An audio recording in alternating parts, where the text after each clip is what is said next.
چیزا مدادم مثلا اون آقا هی میگه بفرمایید مداد من گفتم مگه من اون هی پرن زیاد میشه و مغازه با میکنه و میرن تو بازار هی مداد میخرن میشن آقای مداد فروش. پس واسه من کاسب شدی؟ نه نشه ورشکست شده.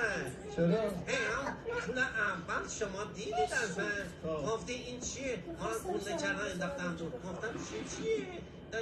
دستم میبردم کف دستم میخوارید اینجا. برای اینکه گرون فروشی کردی. گرون فروش آخر عاقبتش همینه. یعنی از این پارچه ها میارن میزنن به من؟ از اون پارچه هم دوستن دیگه جفتشون این باد میره تو اونم باد میره با هم دوستن رفتن صحبت کنه دوستای بادی. از کل خاطره هم داره.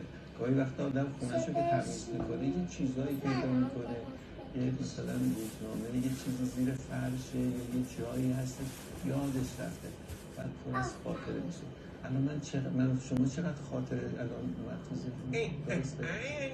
اینی من اینقدر خاطره اومد تو ذهنم ولی اگه بید ناجور میشه.